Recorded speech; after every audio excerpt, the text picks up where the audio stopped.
ಪ್ರೀತಿಯ ವಿದ್ಯಾರ್ಥಿಗಳೇ, ಎಲ್ರಿಗೂ ಜ್ಞಾನ ಬೆಳಗು ಯೂಟ್ಯೂಬ್ ಚಾನಲ್ಗೆ ಸ್ವಾಗತ. ಪೆನ್ನು ಖಡ್ಗಕ್ಕಿಂತ ಹರಿತು, ಈ ಗಾದೆ ಮಾತನ್ನು ನೀವು ಕೇಳಿರ್ತೀರ. ಪೆನ್ನು ಅಂದರೆ ಲೇಖನಿ, ಖಡ್ಗ ಅಂತಂದರೆ ಏನು, ಕತ್ತಿ ಅಂತ ಹೇಳ್ತೀವಿ. ಹರಿತು ಅಂತಂದರೆ ಏನು, ಚೂಪಾಗಿ ಇರೋದು. ಅಂದರೆ ಇಲ್ಲಿ ಖಡ್ಗಕ್ಕಿಂತ ಇನ್ನೂ ಹರಿತಾಗಿ, ಎಫೆಕ್ಟಿವ್ ಆಗಿ, ಪರಿಣಾಮಕಾರಿಯಾಗಿ ಏನಿರುತ್ತೆ, ಪೆನ್ ಇರುತ್ತೆ. ಅಂದರೆ ಇಲ್ಲಿ ಸಾಹಿತ್ಯ ಎನ್ನುವಂಥದ್ದು ಅಷ್ಟೊಂದೇನು ಪರಿಣಾಮಕಾರಿಯಾಗಿರುತ್ತೆ ಅಂತ. ನಿಮ್ಗೆ ಗೊತ್ತಿರ್ಬೋದು, ಹಲವಾರು ಕೃತಿಗಳು ಕ್ರಾಂತಿಯನ್ನೇ ಎಬ್ಬಿಸಿವೆ ಅಂತ. ಅಂದರೆ ಸಾಹಿತ್ಯ ಬರವಣಿಗೆ ಏನೆಲ್ಲ ಬದಲಿಸಿ ಬಿಡುತ್ತೆ ಅಂತ. ಹಾಗೆ ಒಕ್ಕಲಿಗ ಒಕ್ಕದಿದ್ದರೆ ಜಗವೆಲ್ಲ ಬಿಕ್ಕುವುದು, ಇದನ್ನು ಕೂಡ ನೀವು ಕೇಳಿರ್ತೀರ. ಒಕ್ಕಲಿಗ ಅಂದರೆ ರೈತ, ಒಕ್ಕದಿದ್ದರೆ ಅಂದರೆ ಬಿತ್ತಲಿಲ್ಲ ಅಂದರೆ, ಉಳುಮೆ ಮಾಡಲಿಲ್ಲ ಅಂದರೆ ಜಗತ್ತು, ಜನರೆಲ್ಲರೂ, ಜಗತ್ತಿನಲ್ಲಿರ್ತಕ್ಕಂಥವ್ರು ಎಲ್ಲರೂ ಬಿಕ್ಕುವುದು ಅಂದರೆ ಏನಿಲ್ಲಿ ಅಳುವುದು ಅಂತ. ಯಾಕಂದರೆ ಆಹಾರ ಎನ್ನುವಂಥದ್ದು ಮೂಲಭೂತ ಸೌಕರ್ಯಗಳಲ್ಲಿ ಒಂದಾಗಿದೆ. ಆಹಾರ ಇರಲಿಲ್ಲ ಅಂತಂದರೆ ನಡೆಯೋದೇ ಇಲ್ಲ. ಅದಕ್ಕೇನಿಲ್ಲಿ ರೈತ ಎನ್ನುವಂಥವನು ಬೇಕೇ ಬೇಕು. ಒಂದು ದೇಶಕ್ಕೆ ಬಾರ್ಡ್ರ್ ಇರುತ್ತೆ, ಆ ಬಾರ್ಡ್ರಲ್ಲಿ ವೈರಿಗಳು ನುಗ್ಗಬಾರ್ದು ಅಂದ್ಕೊಂಡು ಅಲ್ಲಿ ಆ ದೇಶವನ್ನು ರಕ್ಷಣೆ ಮಾಡ್ತಾರೆ. ನಾವು ನಮ್ಮ ಮನೆ ಆಸ್ತಿ ಪಾಸ್ತಿಯನ್ನು ಹೇಗೆಲ್ಲ ರಕ್ಷಣೆ ಮಾಡ್ತೀವಿ, ಹಾಗೆ ದೇಶದಲ್ಲಿ ಸೈನಿಕರು ಗಡಿಯ ಆಚೆ ಇದ್ಕೊಂಡು ಆ ದೇಶವನ್ನು, ನಮ್ಮ ದೇಶವನ್ನು ಕಾಯ್ತಾರೆ, ನಮ್ಮನ್ನು ರಕ್ಷಣೆ ಮಾಡ್ತಾರೆ. ಅವರಿಗೆ ಒಂದು ನಮ್ಮ ನಿಮ್ಮ ಕಡೆಯಿಂದ ಒಂದು ದೊಡ್ಡ ಸಲ್ಯೂಟು. ಇವತ್ತು ಈ 3 ವಿಷಯಗಳ ಬಗ್ಗೆ ಯಾಕೆ ಹೇಳ್ತಾ ಇದ್ದೀನಿ ಅಂದರೆ, ನೀವು ಕಲಿತಕ್ಕಂತಹ ಪಾಠ ಇರೋದೇ ಈ 3 ವಿಷಯಗಳ ಮೇಲೆ. ಅದೇ ಪಾಠ 2, ಹಸಿ ಮಸಿ ಕೃಷಿ. ಬನ್ನಿ ಇದನ್ನು ನಾವಿವತ್ತು ಅಭ್ಯಾಸ ಮಾಡೋಣ. ಮೊದಲಿಗೆ ಕೃತಿಕಾರರ ಪರಿಚಯ. ಡಾಕ್ಟರ್ ಶ್ರೀ ಪಂಡಿತಾರಾಧ್ಯ ಶಿವಾಚಾರ್ಯ ಸ್ವಾಮಿಗಳು. ಡಾಕ್ಟರ್ ಶ್ರೀ ಪಂಡಿತಾರಾಧ್ಯ ಶಿವಾಚಾರ್ಯ ಸ್ವಾಮಿಗಳು ಇವರು 1951ರಲ್ಲಿ ಹಾವೇರಿ ಜಿಲ್ಲೆಯ ರಾಣಿಬೆನ್ನೂರು ತಾಲೂಕಿನ ಹೆಡಿಯಾಲೆ ಎನ್ನುವಂಥ ಗ್ರಾಮದಲ್ಲಿ ಜನಿಸಿದರು.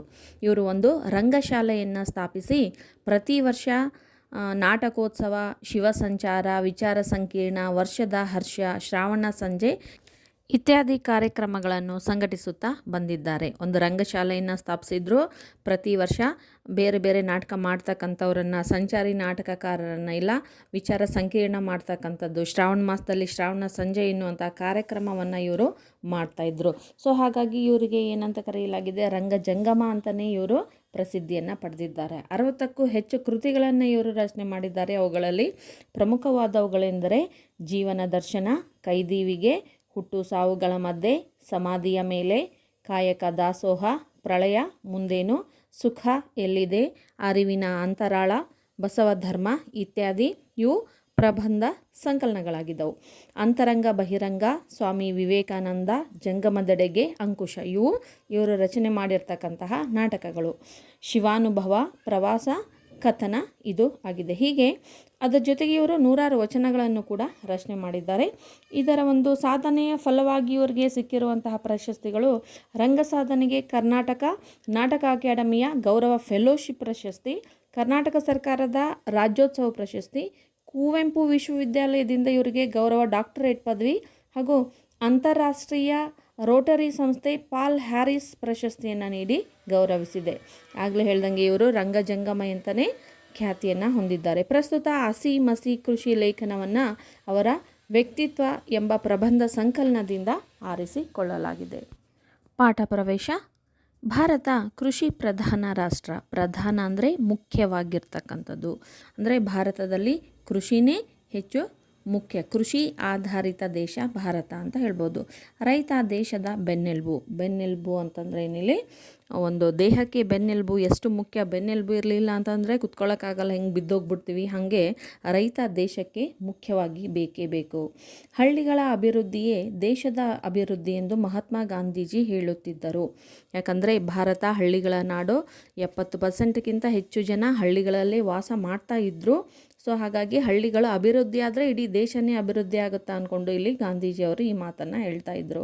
ಆದರೆ ಇಂದು ರೈತರ ಬದುಕು ಸಂಕಷ್ಟದ ಸ್ಥಿತಿಯಲ್ಲಿದೆ. ಕನಿಷ್ಠ ಸುಖದ ಬದುಕು ಸಿಗದೆ ರೈತ ಆತ್ಮಹತ್ಯೆ ಮಾಡ್ಕೊಳ್ತಾ ಇದ್ದಾನೆ. ಯಾಕಂದರೆ ರೈತ ಮಳೆಯನ್ನೇ ಆಧಾರವಾಗಿ ಇಟ್ಕೊಂಡು ಮಳೆಯನ್ನೇ ನಂಬಿರ್ತಾನೆ. ಮಳೆ ಬರ್ದೇನೆ ಏನಾಗ್ತಾ ಇದೆ, ಅಲ್ಲಿ ಬೆಳೆ ಇಲ್ಲದೇ ರೈತರ ಸ್ಥಿತಿ ಏನಾಗ್ತಾ ಇದೆ, ಬಹಳ ಕಷ್ಟದಿಂದ ಕೂಡಿದೆ, ಬಹಳ ನೋವಿನಿಂದ ಕೂಡಿದೆ. ಅಲ್ಲಿ ಕನಿಷ್ಠ ಸುಖದ ಬದುಕು ಕೂಡ ಸಿಗದೆ, ಕನಿಷ್ಠ ಇಲ್ಲಿ ಊಟಕ್ಕೆ ಸಂಪಾದನೆ ಆಗದೇ ಕನಿಷ್ಠ ಊಟಕ್ಕನ್ನು ಸಿಗದೇ ಏನಾಗ್ತಾ ಇದೆ, ಇವತ್ತು ರೈತ ಆತ್ಮಹತ್ಯೆ ಮಾಡ್ಕೊಳ್ತಾ ಇದ್ದಾನೆ. ಆತ್ಮಹತ್ಯೆ ಅಂದರೆ ಏನಿಲ್ಲಿ ತನ್ನನ್ನು ತಾನೇ ಹತ್ಯೆಯನ್ನು ಮಾಡ್ಕೊಳ್ತಾ ಇದ್ದಾನೆ. ಅಂಥ ಸ್ಥಿತಿ ರೈತರಿಗೆ ಬಂದಿದೆ. ಅವನ ಗೋಳನ್ನು ಕೇಳುವವರಿಲ್ಲ, ಆದರೆ ರೈತನ ಕಷ್ಟಗಳನ್ನು ನೋವನ್ನು ಕೇಳಿಸ್ಕೊಳ್ತಕ್ಕಂಥವ್ರು ಯಾರೂ ಇಲ್ಲ. ಭಾರತದ ಅಭಿವೃದ್ಧಿಯ ಮೂಲ ಕೃಷಿ ಎಂಬುದನ್ನು ಮರೆಯಬಾರದು. ಭಾರತ ಅಭಿವೃದ್ಧಿ ಹೊಂದಬೇಕಾದ್ರೆ ಕೇವಲ ಆಹಾರ, ಮೊದಲು ಕೃಷಿ ಅಂತಕ್ಕಂಥದ್ದು ಆಹಾರಕ್ಕಾಗಿ ಅಷ್ಟೇ ಇತ್ತು, ತಿನ್ನೋದಕ್ಕೋಸ್ಕರ ಊಟಕ್ಕೋಸ್ಕರ ಬೆಳೆಯನ್ನು ಬೆಳೀತಾ ಇದ್ದರು. ನಂತರದಲ್ಲಿ ಏನಾಯಿತು, ಅದು ಒಂದು ವ್ಯಾಪಾರವಾಗಿ, ಒಂದು ವಾಣಿಜ್ಯವಾಗಿ, ಕೈಗಾರಿಕೆಗಳಿಗೆ, ಕಚ್ಚಾ ಉತ್ಪನ್ನಗಳಿಗೆ ಆಗಿರ್ಬೋದು, ಬೇರೆ ಬೇರೆ ದೇಶಗಳಿಗೆ ರಫ್ತು ಮಾಡೋದಕ್ಕೆ, ಎಲ್ಲದಕ್ಕೋಸ್ಕರ ಒಟ್ಟಾರೆಯಾಗಿ ದೇಶದ ಒಂದು ಪ್ರಗತಿ ಕೃಷಿಯ ಮೇಲೇ ನಿಂತಿದೆ. ಭಾರತದಲ್ಲಿ ಕೃಷಿ ಚಟುವಟಿಕೆಗಳು ಕುಂಠಿತಗೊಂಡರೆ ಕೃಷಿಯನ್ನು ಅವಲಂಬಿಸಿದ ಕೈಗಾರಿಕೆಗಳು ಸೊರಗಿ ಹೋಗ್ತವೆ. ಕೃಷಿ ಇಲ್ಲ ಅಂತಂದರೆ, ಬೆಳೆ ಇಲ್ಲ ಅಂತಂದರೆ, ಬೆಳೆಯನ್ನು ನಂಬ್ಕೊಂಡಿರ್ತಕ್ಕಂಥ ಕೈಗಾರಿಕೆಗಳಿಗೆ ಕಚ್ಚಾ ಪದಾರ್ಥ ಅಂದರೆ ಬಟ್ಟೆ ತಯಾರು ಮಾಡೋದಕ್ಕೆ ಹತ್ತಿ ಬೇಕು, ಸಕ್ಕರೆ ಬೆಲ್ಲ ತಯಾರು ಮಾಡೋದಕ್ಕೆ ಕಬ್ಬು, ಹಾಗೆ ಎಣ್ಣೆ ಏನು ಅಂತ ನಾವು ಬಳಸುವ ಅಡುಗೆ ಎಣ್ಣೆ, ಇದು ಯಾವುದೋ ಶೇಂಗಾ, ಸೂರ್ಯಪಾನ, ಈ ಬೀಜಗಳಿಂದ ತಯಾರು ಮಾಡಲಾಗುತ್ತೆ. ಹೀಗೆ ಕಚ್ಚಾ ಪದಾರ್ಥ ಇರಲಿಲ್ಲ ಅಂತಂದರೆ ಏನಾಗಿ ಹೋಗ್ತಾವು, ಅಲ್ಲಿ ಕೈಗಾರಿಕೆಗಳು ಕೂಡ ಏನಾಗ್ತಾ ಇದ್ದವು, ಸೊರಗಿ ಹೋಗ್ತಾ ಇದ್ದವು. ಯಾಕೆ ಕೈಗಾರಿಕೆಗಳು ಕೂಡ ಏನು ಕೃಷಿಯನ್ನೇ ಅವಲಂಬಿಸಿದವು ಎಂಬುದನ್ನು ನಾವು ಇಲ್ಲಿ ತಿಳ್ಕೋಬೇಕು.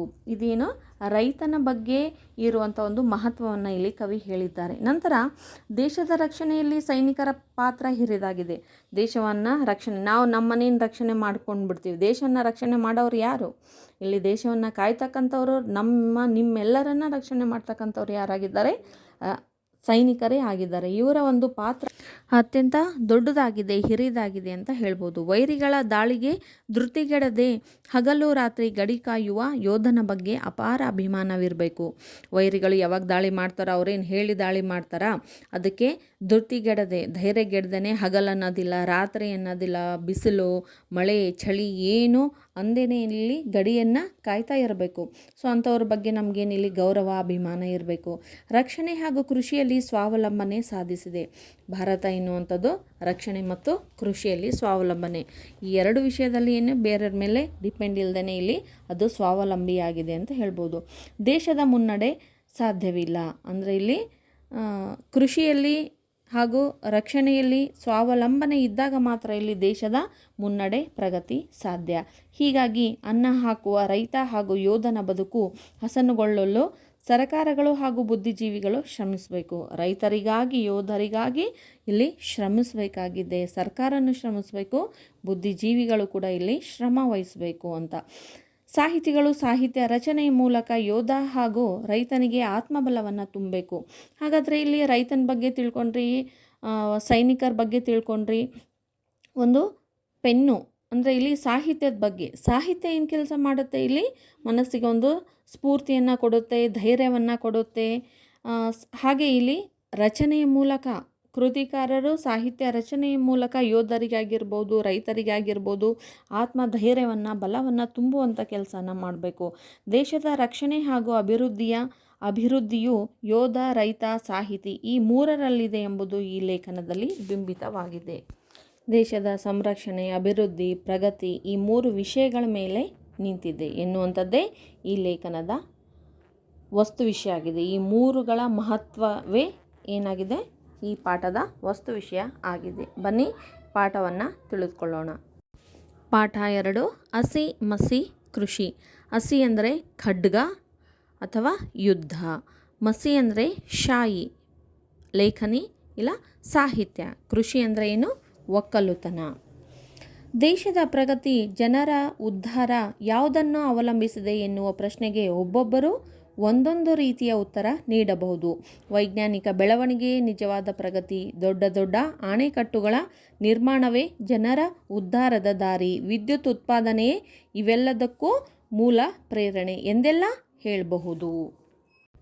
ಒಂದು ಪ್ರಶ್ನೆ ನಿಮಗೆಲ್ಲರಿಗೂ, ದೇಶ ಪ್ರಗತಿ ಹೊಂದಬೇಕಾದ್ರೆ, ಉದ್ಧಾರ ಆಗಬೇಕಾದ್ರೆ ಅದಕ್ಕೆ ಮೂಲ ಕಾರಣ ಏನು ಅಂತ ಒಂದು ಕ್ವಶನ್ ಕೇಳಿದರೆ ಏನಿಲ್ಲ, ಒಬ್ಬೊಬ್ಬರು ಒಂದೊಂದು ರೀತಿಯಾಗಿ ಆನ್ಸರ್ ಮಾಡ್ತಾರೆ. ಯಾಕೆ, ಲೋಕೋ ಭಿನ್ನ ರುಚಿ, ಅವರವರ ವಿಚಾರ ಏನು ಬೇರೆ ಬೇರೆಯಾಗಿರುತ್ತೆ. ಹಾಗೆ ಏನೆಲ್ಲ ನೀಡ್ಬೋದು, ಆನ್ಸರ್ ಏನೆಲ್ಲ ಮಾಡ್ಬೋದು ಅಂದರೆ ಇಲ್ಲಿ ವೈಜ್ಞಾನಿಕ ಬೆಳವಣಿಗೆಯಿಂದ, ತಂತ್ರಜ್ಞಾನದ ಬೆಳವಣಿಗೆಯಿಂದನೇ ದೇಶ ಪ್ರಗತಿ ಹೊಂದೋದಕ್ಕೆ ಸಾಧ್ಯ. ಇಲ್ಲ ಅಣೆಕಟ್ಟುಗಳು, ದೊಡ್ಡ ದೊಡ್ಡ ಅಣೆಕಟ್ಟುಗಳನ್ನು ನಿರ್ಮಾಣ ಮಾಡಿ ಜನರ ಉದ್ಧಾರ ಮಾಡೋದ್ರಿಂದ, ಇಲ್ಲ ವಿದ್ಯುತ್ ಉತ್ಪಾದನೆ ಮಾಡೋದ್ರಿಂದ ದೇಶ ಏನಾಗುತ್ತೆ, ಇಲ್ಲಿ ಪ್ರಗತಿ ಹೊಂದುತ್ತೆ, ಉದ್ಧಾರ ಆಗುತ್ತೆ ಅಂತ ಇಲ್ಲಿ ಆನ್ಸರನ್ನು, ಹೀಗೆ ಬೇರೆ ಬೇರೆ ರೀತಿಯಾಗಿರ್ತಕ್ಕಂಥ ಆನ್ಸರನ್ನು ಮಾಡ್ತಾರೆ. ಆದರೆ ನಮ್ಮ ಹಿರಿಯರು ಹೇಳುತ್ತಿದ್ದ ಮಾತುಗಳತ್ತಲೂ ಸ್ವಲ್ಪ ಗಮನ ಹರಿಸಬೇಕು. ದೇಶದ ಪ್ರಗತಿ, ಜನರ ಉದ್ಧಾರ ಹಸಿ ಮಸಿ ಕೃಷಿಯನ್ನು ಅವಲಂಬಿಸಿದೆ ಎನ್ನುತ್ತಿದ್ದರು. ಇದೇ ಪ್ರಶ್ನೆನ ನಮ್ಮ ಹಿರಿಯರಿಗೆ ಕೇಳಿದರೆ ಅವರು ಏನು ಹೇಳ್ತಾ ಇದ್ದಾರೆ ಅಂದರೆ, ದೇಶದ ಪ್ರಗತಿ, ದೇಶದ ಉದ್ಧಾರ ಹಸಿ ಮಸಿ ಕೃಷಿಯನ್ನು ಅವಲಂಬಿಸಿದೆ ಅಂತ ಅವರು ಹೇಳ್ತಾ ಇದ್ರು. ಅಂದರೆ ಹೀಗಂದರೆ ಏನು? ಹಸಿ ಎಂದರೆ ಯುದ್ಧ, ಯುದ್ಧ ಎಂದರೆ ಸೈನಿಕರು. ಸೈನಿಕ ಬಲ ಇದ್ದಾಗ ದೇಶದ ಸಂರಕ್ಷಣೆ ಸಾಧ್ಯ. ಇಲ್ಲದಿದ್ದರೆ ಬೇರೆ ದೇಶದವರು ಸುಲಭವಾಗಿ ನಮ್ಮ ದೇಶದ ಮೇಲೆ ದುರಾಕ್ರಮಣ ಮಾಡಿ ಯುದ್ಧ ಸಾರಿ ನಮ್ಮನ್ನು ತಮ್ಮ ಗುಲಾಮರನ್ನಾಗಿ ಮಾಡಿಕೊಳ್ಳಬಹುದು. ಆದುದರಿಂದ ಈ ದೇಶದ ರಕ್ಷಣೆ ಮಾಡುವವರು ಸೈನಿಕರು. ಅವರು ಪ್ರಬಲರಾಗಿದ್ದಾಗ ದೇಶವನ್ನು ರಕ್ಷಣೆ ಮಾಡಲು ಸಾಧ್ಯ. ಇಲ್ಲದಿದ್ದರೆ ಬಲಿಷ್ಠ ದೇಶ ಎಲ್ಲರನ್ನೂ ಹೊಡೆದು ಹಾಕಿ ತನ್ನ ಸೂರೆ ಮುಳುಗದ ಸಾಮ್ರಾಜ್ಯವನ್ನು ಸ್ಥಾಪಿಸಿ ಸರ್ವಾಧಿಕಾರಿಯಂತೆಯೇ ಮೆರೆಯಬಹುದು. ಆದುದರಿಂದ ನಮ್ಮ ರಕ್ಷಣಾ ಪಡೆ ತುಂಬ ಪ್ರಬಲವಾಗಿರಬೇಕು. ನಮ್ಮ ಹಿರಿಯರಿಗೆ ದೇಶದ ಉದ್ಧಾರ ಪ್ರಗತಿ ಹೆಂಗೆ ಸಾಧ್ಯಪ್ಪ ಅಂತ ಅವ್ರು ಪ್ರಶ್ನೆ ಮಾಡಿದಾಗ ಅವ್ರು ಏನು ಹೇಳ್ತಾರೆ, ಹಸಿ ಮಸಿ ಕೃಷಿ ಅಂದರೆ ಇಲ್ಲಿ ಒಬ್ಬ ರೈತನಿಂದ ಸಾಧ್ಯ, ಒಬ್ಬ ಯೋಧನಿಂದ ಸಾಧ್ಯ, ಒಬ್ಬ ಸಾಹಿತಿಯಿಂದಲೇ ಇಲ್ಲಿ ಪ್ರಗತಿ ಆಗೋದಕ್ಕೆ ಸಾಧ್ಯ. ಹಾಗಾದರೆ ಬನ್ನಿ ಒಂದೊಂದಾಗಿ ನಾವು ಒಂದೊಂದರ ಮಹತ್ವವನ್ನು ತಿಳಿತಾ ಹೋಗೋಣ. ಮೊದಲು ಹಸಿ ಅಂದರೆ ಏನು? ಯುದ್ಧ, ಖಡ್ಗ. ಯುದ್ಧ ಮಾಡೋದಕ್ಕೆ ಖಡ್ಗಗಳನ್ನು ಉಪಯೋಗ ಮಾಡಲಾಗುತ್ತಲ್ಲ, ಯುದ್ಧ ಅಂದರೆ ಇನ್ನು ಯುದ್ಧ ಅಂದರೆ ಏನಿಲ್ಲಿ ಸೈನಿಕರು, ದೇಶವನ್ನು ಕಾಯ್ತಕ್ಕಂಥ ಸೈನಿಕರು. ಇಲ್ಲಿ ಸೈನಿಕ ಬಲ ಇದ್ದಾಗ ಸಂರಕ್ಷಣೆ ಸಾಧ್ಯ. ಇಲ್ಲಿ ಕೋಟೆ ಗಾಡಿ ಗಟ್ಟಿ ಇದ್ದಾಗ, ಕಾಯ್ತಕ್ಕಂಥವರು ಗಟ್ಟಿ ಇದ್ದಾಗ ಮಾತ್ರ ಏನಾಗುತ್ತೆ, ಇಲ್ಲಿ ದೇಶ ಸುರಕ್ಷಿತವಾಗಿರೋದಕ್ಕೆ ಸಾಧ್ಯ. ಇಲ್ಲಿ ಸೈನಿಕ ಬಲ ಒಂದು ದೇಶದ ರಕ್ಷಣೆಯನ್ನು ಸೂಚಿಸುತ್ತೆ. ಇಲ್ಲಾಂದರೆ ಏನಾಗುತ್ತೆ, ಬೇರೆಯವರು ಸರಳವಾಗಿ ಬಂದು ನಮ್ಮ ಮೇಲೆ ಆಕ್ರಮಣ ಮಾಡಿ ನಮ್ಮನ್ನು ಏನು ಮಾಡಿಬಿಡ್ತಾರೆ, ತಮ್ಮ ಗುಲಾಮರನ್ನಾಗಿ ಮಾಡ್ಕೊಂಡು ಬಿಡ್ತಾರೆ. ಹೀಗೆ ಬ್ರಿಟಿಷರು ಬಂದು ಸುಮಾರು 200 ವರ್ಷಗಳಿಗಿಂತ ಹೆಚ್ಚು ನಮ್ಮನ್ನು ಆಳಿದರು. ಹೌದಾ? ಅದಕ್ಕೋಸ್ಕರ ಏನಿಲ್ಲಿ ದೇಶದ ರಕ್ಷಣೆ ಮಾಡ್ತಕ್ಕಂಥವರು ಸೈನಿಕರು. ಇವರು ಏನಿರಬೇಕು, ಮೊದಲು ಸ್ಟ್ರಾಂಗ್ ಆಗಿ ಇರಬೇಕು. ಅಂದಾಗ ಮಾತ್ರ ಏನಿಲ್ಲಿ ನಮ್ಮನ್ನು ರಕ್ಷಣೆ ಮಾಡೋದಕ್ಕೆ ಸಾಧ್ಯ. ಅಲ್ಲಿ ಸೈನಿಕರು ಸ್ಟ್ರಾಂಗ್ ಆಗಿದ್ದಾಗ ಮಾತ್ರ ಇಲ್ಲಿ ಆ ದೇಶ ಸ್ಟ್ರಾಂಗ್ ಅಂತ ಹೇಳ್ಬೋದು. ಎಲ್ಲರನ್ನೂ ಇಲ್ಲಾಂದರೆ ಏನಾಗೋಗ್ಬಿಡುತ್ತೆ, ಬೇರೆಯವರು ಸ್ಟ್ರಾಂಗ್ ಇರ್ತಕ್ಕಂಥ ದೇಶಗಳು, ಬಲಿಷ್ಠ ದೇಶಗಳು ನಮ್ಮ ಮೇಲೆ ದಾಳಿ ಮಾಡಿ ಯಾವಾಗಲೂ ಸೂರ್ಯ ಮುಳುಗದ ಸಾಮ್ರಾಜ್ಯವನ್ನು ಸ್ಥಾಪಿಸ್ತಾವೆ, ಸರ್ವಾಧಿಕಾರಿ ಅಂತ ಇಲ್ಲಿ ಮೆರೀತಾರೆ. ಅದಕ್ಕೆ ಕೋಟೆ ಗಟ್ಟಿಯಾಗಿರಬೇಕು, ಕೋಟೆ ಕಾಯುವವರು ಕೂಡ ಗಟ್ಟಿಯಾಗಿರಬೇಕು. ಇಲ್ಲ ಅಂತಂದರೆ ಏನಾಗೋಗ್ಬಿಡುತ್ತೆ, ಬೇರೆ ದೇಶದ ಅಧೀನದಲ್ಲಿ ಗುಲಾಮರಾಗಿದ್ಕೊಂಡು ಸೇವಾಳುಗಳಾಗಿ ಕೆಲಸವನ್ನು ಮಾಡಬೇಕಾಗುತ್ತೆ. ಅದಕ್ಕೆ ಆದುದರಿಂದ ನಮ್ಮ ರಕ್ಷಣಾ ಪಡೆ ತುಂಬ ಪ್ರಬಲವಾಗಿರಬೇಕು. ಅದಕ್ಕೆ ರಕ್ಷಣಾ ಪಡೆ ಎನ್ನುವಂಥದ್ದು ತುಂಬ ಸ್ಟ್ರಾಂಗ್ ಆಗಿರಬೇಕು. ಅದಕ್ಕಾಗಿ ಎಷ್ಟೇ ಖರ್ಚಾದರೂ ಚಿಂತೆ ಇಲ್ಲ ಎನ್ನುವರು. ಅದು ಕಾರಣವೋ ಏನೋ, ನಮ್ಮ ದೇಶದ ಬಜೆಟ್ಟಿನಲ್ಲಿ ಹೆಚ್ಚಿನ ಭಾಗ ರಕ್ಷಣಾ ಇಲಾಖೆಗೆ ಮೀಸಲಾಗಿರುವುದನ್ನು ನೋಡ್ಬೋದು. ದೇಶ ಮೊದಲು ರಕ್ಷಣೆಯುತವಾಗಿತ್ತು ಅಂದರೆ ಮಾತ್ರ ಪ್ರಗತಿ ಎನ್ನುವಂಥದ್ದು ಸಾಧ್ಯ. ಅದಕ್ಕೋಸ್ಕರವಾಗಿ ಬಜೆಟ್ನಲ್ಲಿ ಹೆಚ್ಚಿನ ಹಣವನ್ನು ರಕ್ಷಣಾ ಇಲಾಖೆಗೋಸ್ಕರನ ಏನು ಮಾಡಲಾಗುತ್ತೆ, ಇಲ್ಲಿ ಮೀಸಲಾಗಿ ಇಡಲಾಗುತ್ತೆ. ರಕ್ಷಣೆಗಾಗಿ ಹೆಚ್ಚಿನ ಪ್ರಮಾಣದಲ್ಲಿ ಹಣವನ್ನು ಏನಿಲ್ಲಿ ಸರ್ಕಾರ ಖರ್ಚು ಮಾಡುತ್ತೆ. ಇದು ಏನಿಲ್ಲಿ ಹಸಿ, ಇದರ ಮಹತ್ವ, ಖಡ್ಗ, ಯುದ್ಧ, ಒಬ್ಬ ಯೋಧನ ಮಹತ್ವ ಆಗಿದೆ. ನೆಕ್ಸ್ಟ್ ಪ್ಯಾರಾಗ್ರಾಫಲ್ಲಿ ಲೇಖಕರು ಮಸಿ ಬಗ್ಗೆ ಅಂದರೆ ಲೇಖನ, ಪೆನ್ನು, ಸಾಹಿತ್ಯದ ಬಗ್ಗೆ ಹೇಳಿದ್ದಾರೆ. ರಕ್ಷಣೆಗಿಂತ ಮುಖ್ಯವಾದುದು ಮಸಿ. ಶಿಕ್ಷಣ ಎಂದರೆ ಸಾಹಿತ್ಯ ರಚನೆ. ಪೆನ್ನು ಖಡ್ಗಕ್ಕಿಂತ ಹರಿತ ಎನ್ನುವ ಗಾದೆ ಮಾತೇ ಇದೆ. ಖಡ್ಗದಿಂದ ಸಾಧಿಸಲು ಸಾಧ್ಯವಾಗದ್ದನ್ನು ಪೆನ್ನಿನ ಮೂಲಕ ಸಾಧಿಸಬಹುದು. ಅಂದರೆ ಬರವಣಿಗೆ ಅಷ್ಟೊಂದು ಪರಿಣಾಮಕಾರಿಯಾದುದು. ಪತ್ರಿಕೆಯ ಒಂದು ಲೇಖನ, ಕಾದಂಬರಿ, ಕತೆ, ಕವನ ಹಲವರ ಬದುಕನ್ನು ಬದಲಾಯಿಸಬಲ್ಲದು. ಒಂದು ಸರಕಾರ ಉರುಳಿಸಿ ಮತ್ತೊಂದು ಸರಕಾರ ತರಬಹುದು. ಈ ನಿಟ್ಟಿನಲ್ಲಿ ಬರವಣಿಗೆ ಹೆಚ್ಚು ಶಕ್ತಿಶಾಲಿಯಾದುದು. ರಕ್ಷಣೆಗಿಂತ ಮುಖ್ಯವಾದದ್ದು ಮಸಿ, ರಕ್ಷಣೆಗಿಂತಲೂ ಮುಖ್ಯವಾದದ್ದು ಮಸಿ ಅಂತ ಇಲ್ಲಿ ಹಿರಿಯರು ಹೇಳ್ತಾ ಇದ್ದಾರೆ. ಶಿಕ್ಷಣ ಅಂದ್ರೇನು? ಸಾಹಿತ್ಯ. ಇಲ್ಲಿ ಗಾದೆ ಮಾತೆ ಇದೆ, ಪೆನ್ನು ಖಡ್ಗಕ್ಕಿಂತ ಹರಿತು ಅಂತ. ಪೆನ್ನು ಅಂದರೆ ಏನಿದು? ಪೆನ್ನು ಇದು ಮಾನಸಿಕ ಪರಿಣಾಮವನ್ನು ಬೀರುತ್ತೆ.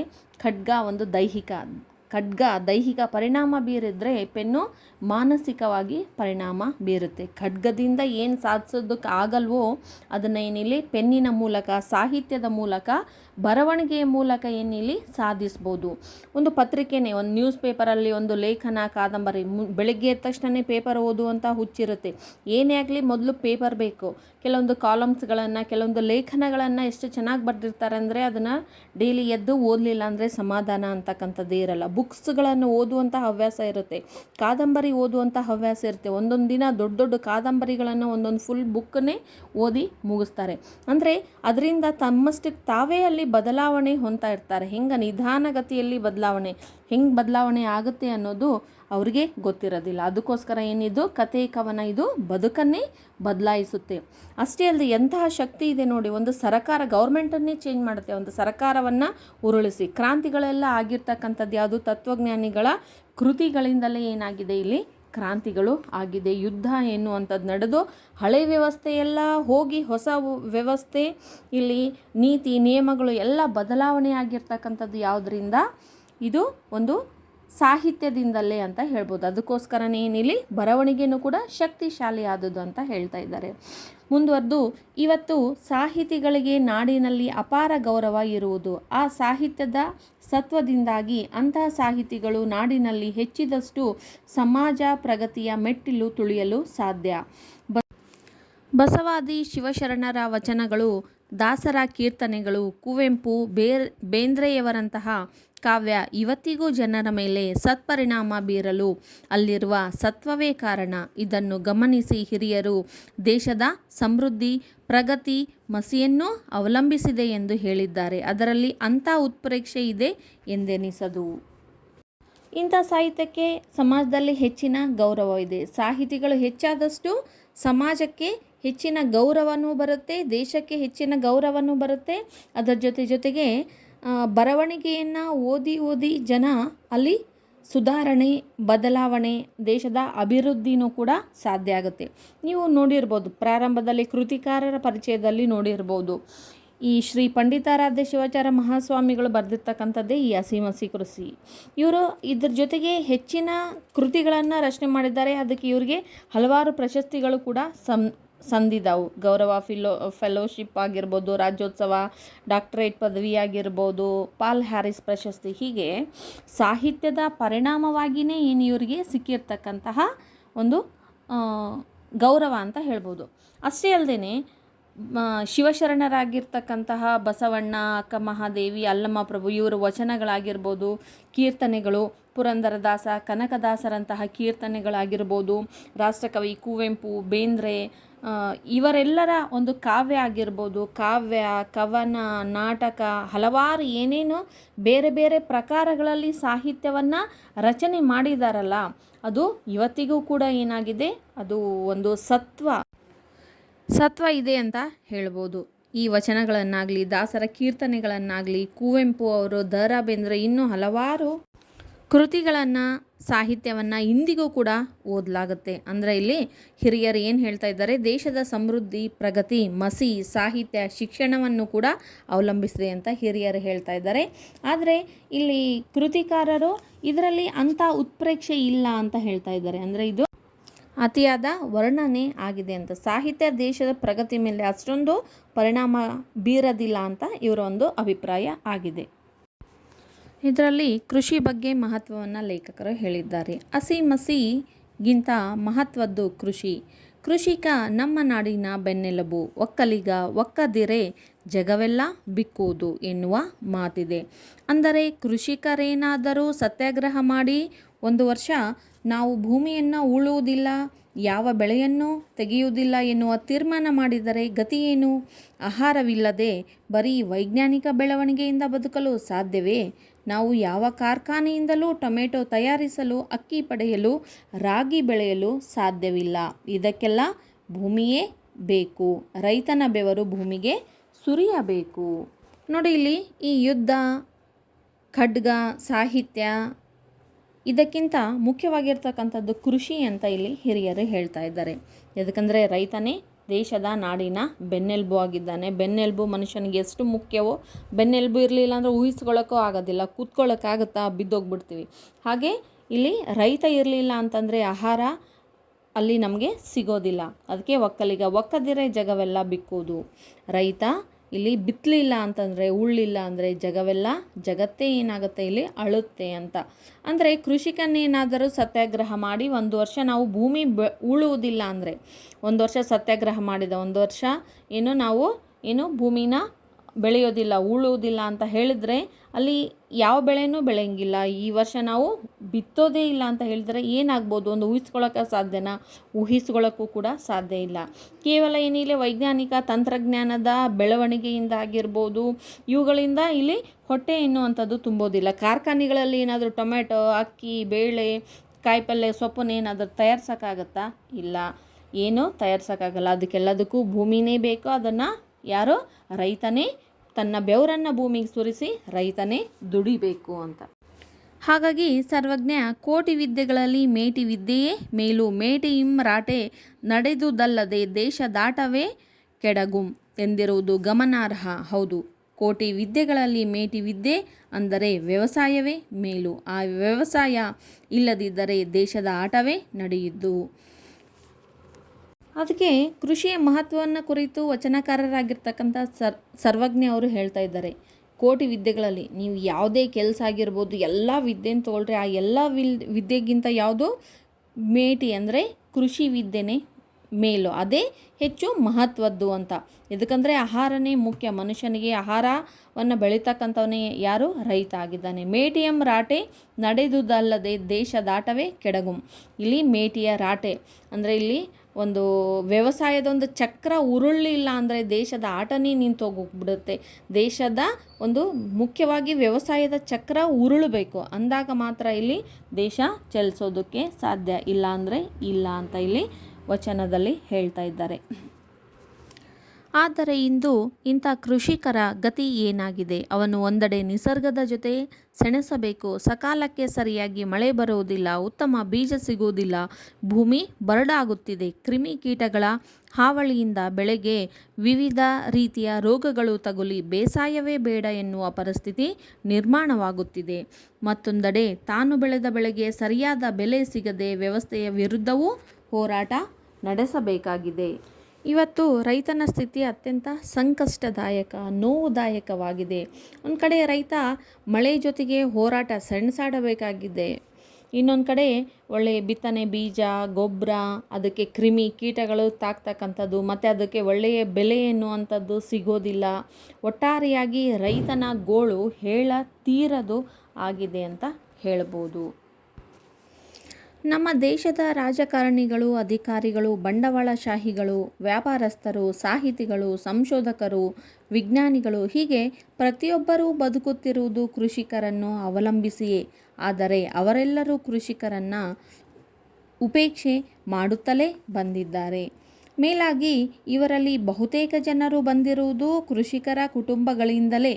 ನಿಜ ಸಂಗತಿ ಹೇಳಬೇಕಂದ್ರೆ ರೈತರಷ್ಟು ಕಷ್ಟಪಡುವವರು ಮತ್ತೊಬ್ಬರಿಲ್ಲ, ಅವರಂತೆ ತೊಂದರೆ ಅನುಭವಿಸುವವರು ಕೂಡ ಬೇರೊಬ್ಬರಿಲ್ಲ. ಇವತ್ತು ರೈತರು ಸಾಕಷ್ಟು ಬವಣೆಗಳನ್ನು ಎದುರಿಸುತ್ತಿದ್ದಾರೆ.